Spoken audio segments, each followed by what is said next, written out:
پول جو ہے وہ 400 فٹ نیچے ہے، تو اس میں 3 واٹر ایکویفر آتے ہیں، تو ان 3 وہ جو پانی ہے اس پانی کو باہر نکالا جاتا ہے اور وہ سالٹش ہے، پینے کے قابل نہیں ہے، لیکن وہ کنٹامینیٹڈ ہو گیا ہے کیمیکل کی وجہ سے. اب ہونا یہ چاہیے جو سیفٹی میئرس ہیں تو اس پانی کو آپ ریٹریٹ کر کے پھر کہیں پھینکیں، لیکن وہ ریٹریٹ نہیں کیا جاتا، وہ وہی کنٹامینیٹڈ پانی جو کہ حالانکہ بیسیکلی اس پانی کو ان کو رن آف کچھ میں نکال کرنا تھا، لیکن جیسا کہ وہ رامسر سائٹ ہے، تو یہ رامسر سائٹ ہے کیونکہ وہاں سردیوں کے موسم میں جو سائبرین پرندے ہیں جہاں بہت سردی ہوتی ہے وہاں کے پرندے آتے ہیں وہاں، تو اس حوالے سے انہوں نے کہا کہ بھئی یہ کنٹامینیٹڈ واٹر آپ وہاں نہیں پھینک سکتے. تو پھر انہوں نے گورانو گاؤں کے آس پاس جو زمین ہے وہ ایک پیالے کی طرح ہے، سراؤنڈنگ میں گولائی میں جو ہے نا سینڈ ڈیونس ہیں، تو پھر ان کو اتنی محنت یا خرچہ نہیں کرنا پڑا، وہاں انہوں نے اس پانی کو چھوڑا. اب اس پانی کی وجہ سے وہاں ہزاروں کی تعداد میں جو درخت ہیں، لوکل اسپیشیز درخت ہے، کنڈی کا ہے، بیر کا ہے، جاری کا ہے، وہ مکمل تباہ برباد ہو گئے. لیکن آس پاس کے سراؤنڈنگ 12 کلومیٹر میں جو میٹھے پانی کے کنویں ہیں وہ بھی کنٹامینیٹڈ ہو گیا، وہ کڑوا پانی ہو گیا. پہلا یہ اس کا جو آفٹر شاک. دوسرا، اس کول پلانٹ کو چلانے کے لیے جو پانی چاہیے وہ پانی نبی سرتھر جو کہ غالباً 100 کلومیٹر نارتھ میں ہے، جو مٹراؤ سے، وہاں سے انہوں نے نبی سر کی ایریا میں بڑے ڈیم بنائے ہیں، وہاں سے پائپ لائن کے ذریعے پانی جا رہا ہے، اور نبی سر سے لے کے بیجیار تک جہاں پھر وہ پانی اسٹور کیا جاتا ہے، یہ تقریباً 100 کلومیٹر کی ایریا، اس میں جتنے گاؤں آتے ہیں ان سب کا پانی کڑوا ہے. وہاں کسی گاؤں کے رہواسی کو پینے کا پانی اس پائپ لائن سے نہیں دیا جا رہا، فقط کول کے لیے، بلکہ ان کی زمینوں سے جو پائپ لائن گزری ہے، آر او ڈبلیو جو بنا ہے، رائٹ آف وے بنا ہے اس میں، اور وہ تھکلی پاپولیٹڈ ایریا ہے اور وہ گیم سینچری ہے اور وہاں سے فارسٹ کی زمین ہے، لیکن کسی کو کچھ معاوضہ نہیں دیا گیا. ان کے کھیتوں کا لوگوں نے احتجاج کیا تو ان لوگوں کو انہوں نے یعنی کچھ پائپ جلا کے کمپنی والوں نے ان لوگوں پہ اے ٹی سی کورٹ میں کیس کیا، دہشت گردی کی کورٹ پہ کیس کیا، اور وہ 3 سال تک کیس چلا. اس کے بعد بالآخر وہ بیچارے بندے جو ہے نا وہ بری ہوئے.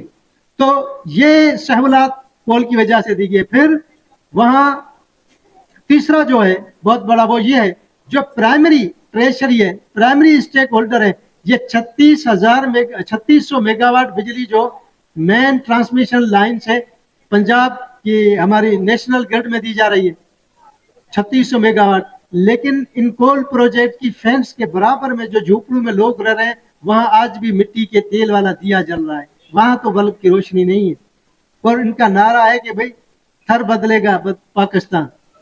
کیسے بھئی؟ جب آپ ان لوگوں کو جو سن آف سوائل ہیں، جن کے کھیتوں پہ، جن کی زمین پہ آپ نے یہ پروجیکٹ لگائے، ان کو دینے کے لیے تو کچھ بھی نہیں ہے سوائے آسرا اور جھوٹے وعدے. ہاں کچھ بہت کام کیا ہے. 25 ٹوٹل تھر کی 50% پاپولیشن جو ہماری فیمیل ہے، سمجھو کہ 10 لاکھ فیمیل میں سے 25 کو انہوں نے نوکریاں دیا، 15 ڈمپر ڈرائیور ہیں، 10 آر او پلانٹ آپریٹر ہیں. وہ دکھا کے کہتے ہیں کہ ہم نے یہاں کی عورتوں کو امپاور کیا، دیکھیں یہ ماشاءاللہ ڈرائیونگ کرے. ارے بھائی 25 ہماری خواتین کو، ماؤں بہنوں کو نوکری تھی، اچھی بات ہے، لیکن بقایا کا کیا ہوگا انہی گاؤں میں جو بیٹھی ہوئی ہے؟ بلکہ میں تو کہتا ہوں کہ ان پروجیکٹ کی وجہ سے تھر کی عورت کی آزادی مجروح ہوئی. وہ بڑے شوق سے اپنے کھیتوں پہ جاتی تھی، مال مویشی کے لیے جاتی تھی. اب یہ جو باہر کے لوگ آئے، اتنی بڑی ہیوی ٹرانسپورٹ ہے، وہ خوف زدہ ہو کے اپنے گھروں تک محدود ہو گئے. تھوڑا بہت جو ان کا ایکسپوجر ہے وہ یہی تھا کہ گھروں سے باہر جائیں، اپنے کھیت میں جائیں، اپنے مال مویشی کے لیے جائیں. ان کے اس آنے جانے پہ بھی پابندی لگ گئی، اب وہاں بھی وہ نہیں نکل سکتی ہیں. پھر وہاں کوئی ایمبولینس بھی نہیں ہے. انہوں نے کہا کہ اسلام کوٹ کو ہم ماڈل تحصیل بنائیں گے. ماڈل تحصیل میں جو تالکہ ہاسپٹل، اس میں بخار کی گولی بھی نہیں ملتی ہے، وہ بھی باہر سے لینی پڑتی ہے. وہاں کوئی ایمبولینس نہیں ہے، وہاں کوئی گائنیکالوجسٹ نہیں ہے، بلکہ فیمیل ڈاکٹر ہی نہیں ہے. وہاں کوئی ایک LHW بیٹھی ہے، کوئی بھی کیس آتا ہے ڈیلیوری کا تو ان کو ریفر کرتے ہیں مٹھی، اس کے لیے کوئی ایمبولینس بھی نہیں ہے. بھئی 22 سے 28 ارب روپے رائلٹی کے وہ کہتے ہیں کہ ہم نے سندھ گورنمنٹ کو دیے.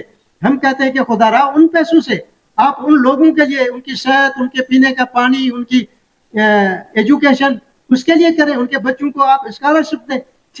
کچھ اسکول انہوں نے کھولے ہیں، لیکن وہ 6-8 اسکول کھولنے سے ساری کمیونٹی کو تو آپ جو ہے نا وہ فیسلیٹیٹ نہیں کر رہے ہیں. جو متاثر، ان میں بھی دو ہیں. ایک وہ لوگ ہیں جو ڈائریکٹ متاثر ہوئے جن کے گاؤں کے برابر یا بیچ میں، دوسرے انڈائریکٹ وہ اس بلاک میں نہیں آتے ہیں، لیکن جو اوپن ڈگنگ کی وجہ سے مٹی پھینکی جا رہی ہے وہ ان کے گھروں کے اوپر، اس دس مٹی سے وہ نہ کھانا پکا سکتے ہیں نہ سو سکتے ہیں. ان کو زیرو فائدہ، کوئی بھی ان کو نہ کوئی نوکری ہے، نہ کوئی ان کو پینے کے پانی کی اسکیم وہاں دی گئی ہے، نہ ایجوکیشن کی سہولت ہے، کچھ بھی نہیں ہے.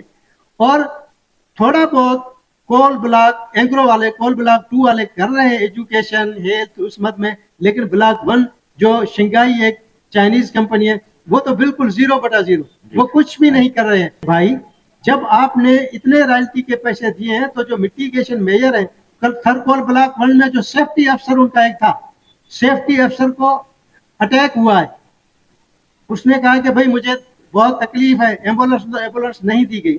اس کے دوستوں نے اس کو پرائیویٹ وہیکل میں اسلام کوٹ ہاسپٹل لے آیا، وہاں سے ریفر کیا، مٹھی NICV دی، تب تک وہ بیچارہ فوت ہو گیا. یہ ان کا افسر ہے، HSE ہیلتھ سیفٹی افسر. تو مطلب کہنے کا کوئی میٹیگیشن میجر نہیں ہے، کوئی مانیٹرنگ ٹول نہیں ہے. پیپرز میں تو لکھی ہوئی ہے لیکن گراؤنڈ پہ کوئی چیز نہیں ہے. اس حوالے سے ہماری زمین، ہمارے پانی، ہماری انوائرمنٹ ساری متاثر ہو گئی ہے. اسی پہ ہم کام کر رہے ہیں.